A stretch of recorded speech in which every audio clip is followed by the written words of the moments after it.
नमस्ते, आदाब, सत श्री अकाल दोस्तों। मैं हूं आपका अपना दोस्त कहानी सिंह। हाजिर हूं अपनी कहानियों की पिटारी लेकर। ये कोई ऐसी वैसी पिटारी नहीं, इसमें बंद है किस्से उस दौर के जब अकल की कसौटी पर हर मुश्किल को परखा जाता था। मैं लेकर आया हूं एक नया सिलसिला, कहानी सिंह के साथ बीरबल की नई कथाएं। यहाँ हर कहानी में है अकल का छौंका, समझदारी का मसाला और हंसी का करारा तड़का।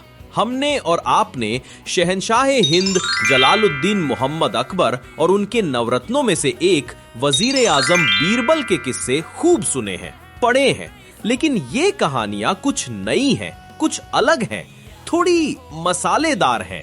तो खोल लीजिए अपने दिल और दिमाग के दरवाजे, कुर्सी की पेटी बांध लीजिए, क्योंकि पहली कहानी आपके सामने दस्तक दे रही है।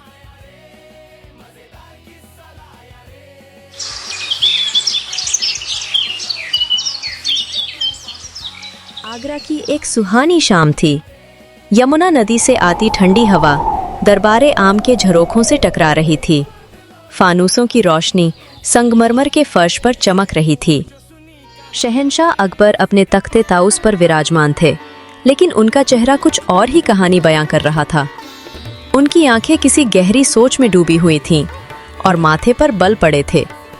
उनकी इस गंभीरता को देखकर दरबार में एक अजीब सी खामोशी पसरी हुई थी।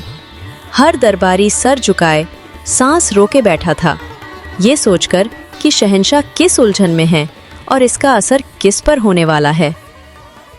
अचानक शहंशाह ने खामोशी तोड़ी। उनकी भारी आवाज पूरे दरबार में गूंज उठी। बीरबल। बीरबल, जो एक कोने में खड़े थे, फौरन आगे आए और अदब से झुके। हुक्म कीजिए जहांपनाह। अकबर ने बीरबल की तरफ देखा और फरमाया, बीरबल, हमारे मन में एक बड़ा अजीब सवाल उठ रहा है। हम जानना चाहते हैं कि हमारी सल्तनत की इस अजीम राजधानी आगरा में कुल कितने लोग अंधे हैं। हमें एकदम सही तादाद चाहिए, ना एक कम ना एक ज्यादा। ये सवाल सुनकर सब दरबारी एक दूसरे का मुंह तकने लगे। कई तो मन ही मन खुश हो गए और उनकी आंखों में शरारत की चमक आ गई। उन्हें लगा कि आज तो बीरबल शहंशाह के इस टेढ़े सवाल में जरूर फंसेंगे। भला इतने बड़े शहर में जहां लाखों लोग बसते हैं, वहां अंधे लोगों की गिनती करना कोई आसान काम था? ये तो नामुमकिन है। मुल्ला दो प्याजा ने अपनी दाढ़ी पर हाथ फेरते हुए अपने बगल के दरबारी के कान में फुसफुसाया, आज देखते हैं ये कितने पानी में है, अब पता चलेगा इनकी अक्लमंदी का। बीरबल ने सबके चेहरे देखे। वो उनकी सोच को बखूबी समझ रहे थे। उन्होंने एक हल्की सी मुस्कान के साथ आगे बढ़कर अदब से सर झुकाया और कहा, जहांपनाह, आपका हुक्म सर आंखों पर, मगर ये काम जितना सुनने में सीधा लगता है उतना है नहीं, थोड़ा पेचीदा है। मुझे इसके लिए 1 हफ्ते की मोहलत और 100 अशर्फियां चाहिए होंगी ताकि इंतजाम किए जा सके। शहंशाह ने मुस्कुराकर इजाजत दे दी। मंजूर है, लेकिन याद रहे बीरबल, हमें नतीजा चाहिए। दरबारी आपस में खुसर फुसर करने लगे कि बीरबल ने अशरफियां मांगकर खुद को और बड़ी मुसीबत में डाल लिया है। अगर काम ना हुआ तो सजा भी दुगनी मिलेगी। अगले दिन से आगरा शहर में एक अजीब मंजर देखने को मिला। बीरबल, हिंदुस्तान के वजीर आजम, शहर के सबसे मशहूर और भीड़ भाड़ वाले चौक पर एक रस्सी की चारपाई खाट लेकर बैठ गए और उसे बुनना शुरू कर दिया। सुबह से शाम तक वो पूरी लगन से बस वही काम करते रहते। उन्हें इस तरह चारपाई बुनते देखकर हर आने जाने वाला हैरान था।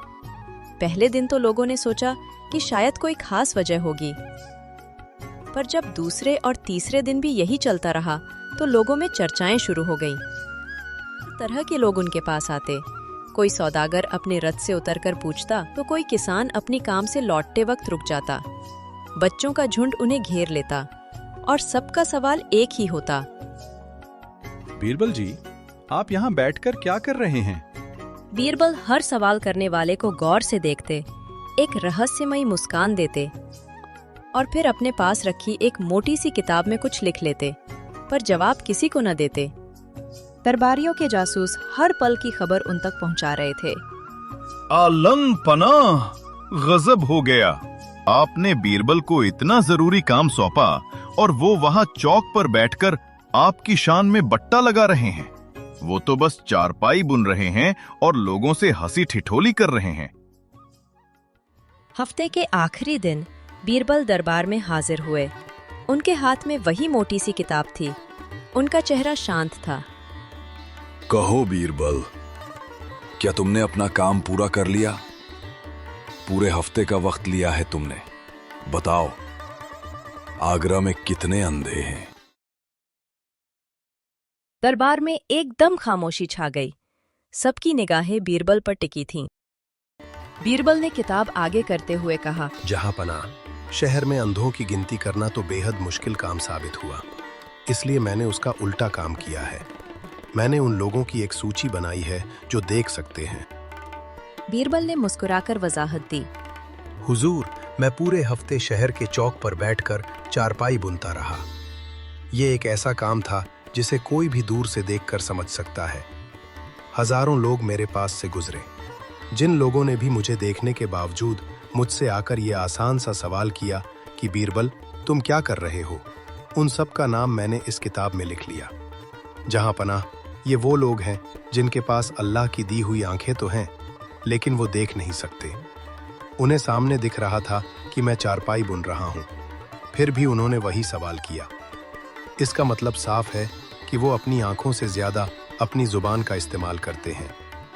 मेरी नज़र में असली अंधे तो वही हैं जिनके पास आंखें होते हुए भी वो देखने की जहमत नहीं करते या अकल का इस्तेमाल नहीं करते। असली अंधा वो है जो अकल से अंधा हो। बीरबल की ये बात सुनकर पहले तो शहंशाह अकबर गंभीर हुए, फिर उनके चेहरे पर एक बड़ी सी मुस्कान फैल गई और वो जोरों से हंस पड़े। उनकी हंसी पूरे दरबार में गूंज रही थी। उन्होंने बीरबल की तारीफ की और कहा, वाह बीरबल, मान गए तुम्हारी हाजिर जवाबी और अकलमंदी को। तुमने एक मामूली से काम से कितनी बड़ी बात कह दी। शहंशाह ने उन्हें ढेर सारा इनाम दिया। बाकी सब दरबारी जो बीरबल का मजाक उड़ाने के लिए तैयार बैठे थे, उनका सिर शर्म से झुक गया। तो देखा आपने, असली अंधा वो नहीं जिसकी आंखें नहीं, बल्कि वो है जो अकल से काम नहीं लेता। बीरबल ने क्या खूब सबक सिखाया। लेकिन ये तो बस शुरुआत है दोस्तों। कहानी का एक पन्ना पलटा है, पूरी किताब अभी बाकी है। अगली बार शहंशाह अकबर एक ऐसी अजीबोगरीब शर्त रखेंगे जिसे सुनकर बीरबल के भी होश उड़ जाएंगे। एक ऐसी शर्त जिसका ताल्लुक पानी के रंग से होगा। क्या पानी का भी कोई रंग होता है?